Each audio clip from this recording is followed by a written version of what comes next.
from Journeying John from AVP Delaware.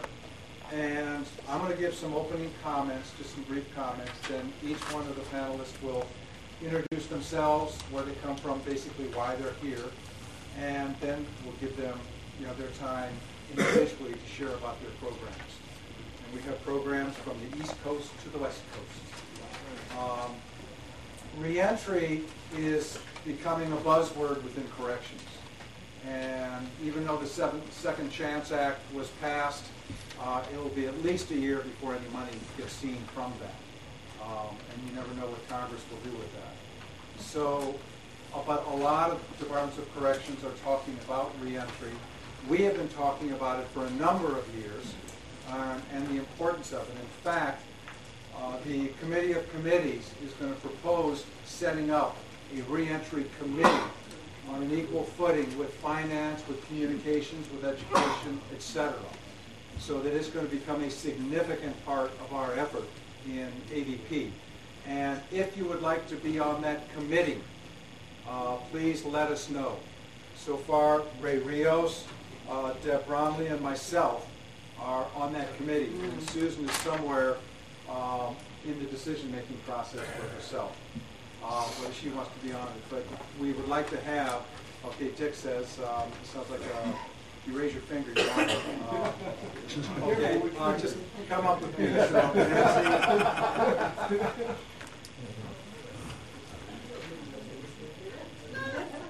Nancy and Dick, okay. George. Jorge. George of the Jungle. Okay. So, sorry about that, brother. Ellen. Oh, Ellen. Yeah. I'm not sure what my role would be, but I certainly have an interest. Okay.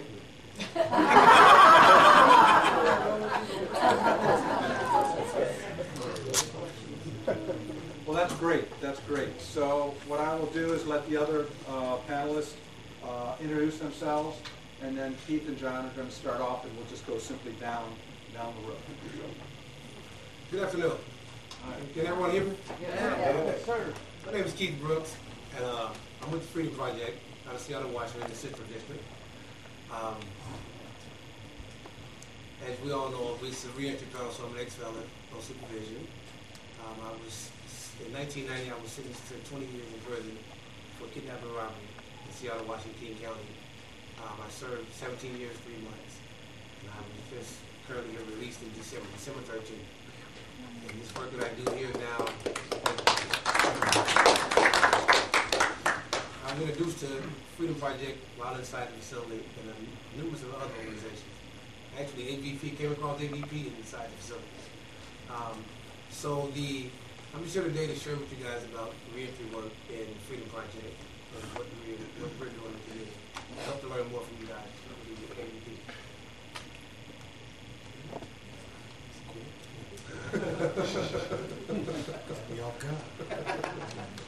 Hi, everybody. My name is John Page, and it's good to be here.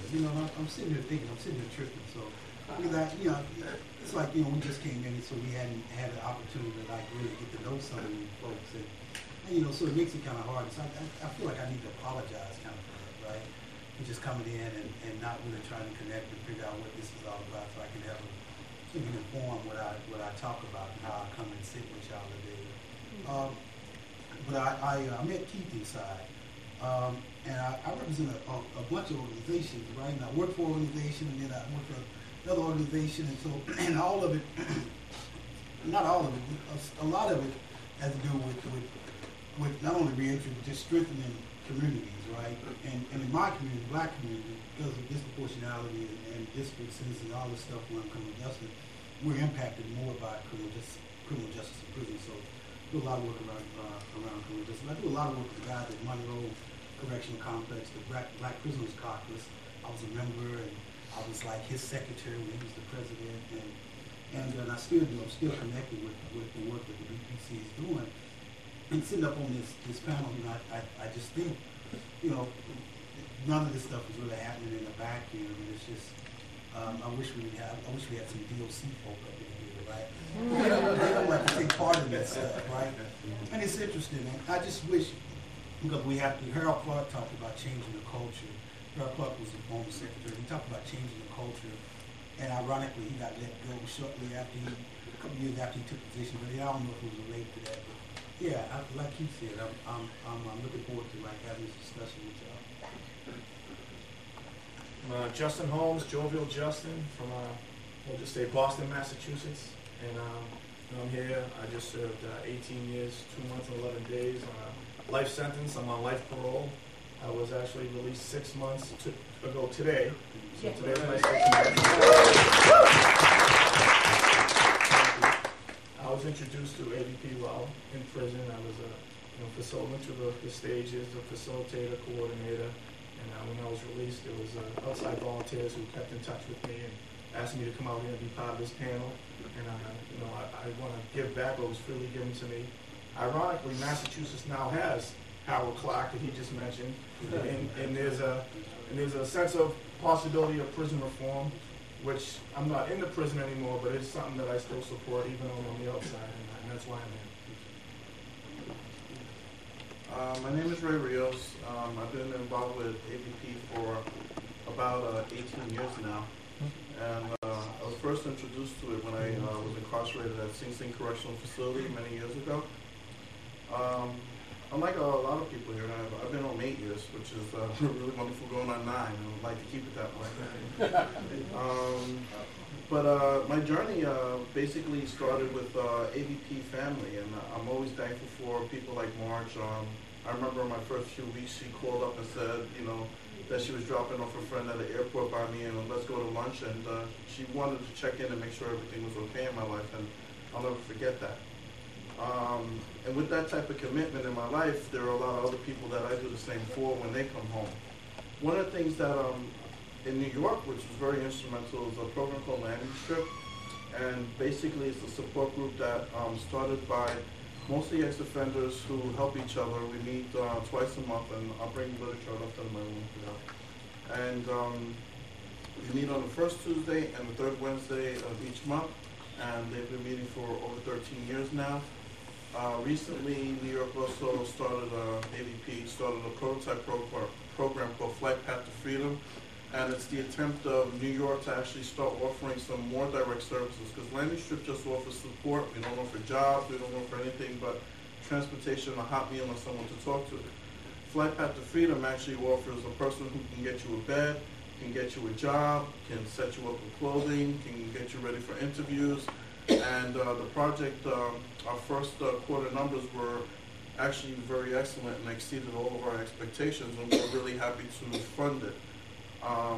One of our big issues, though, is continuing funding and raising money to keep these particular programs going. Landing Strip is pretty self-sufficient.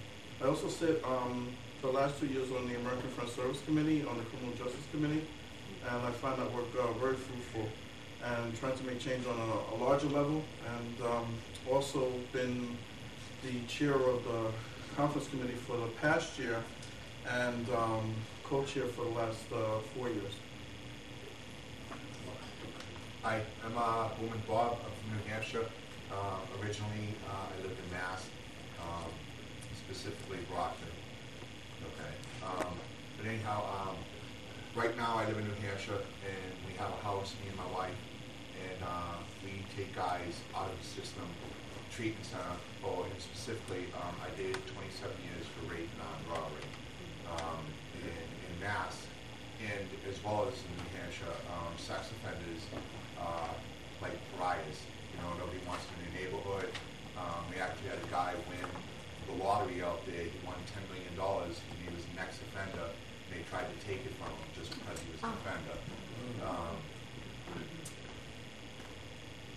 I'm pretty blessed. I get to help guys coming out of the system. Most of them who are my friends.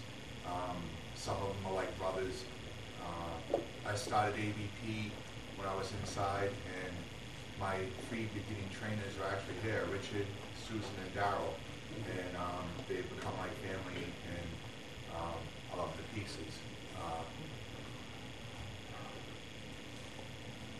I don't really know why I'm here other than I need to be here, and I don't know if that makes sense, but I've gotten so much from this program, and I continue to get from this program, and I continue to get love from this program.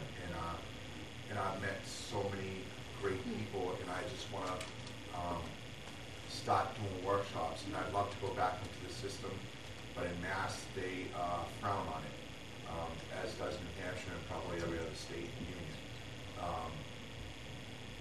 And that's why I'm here.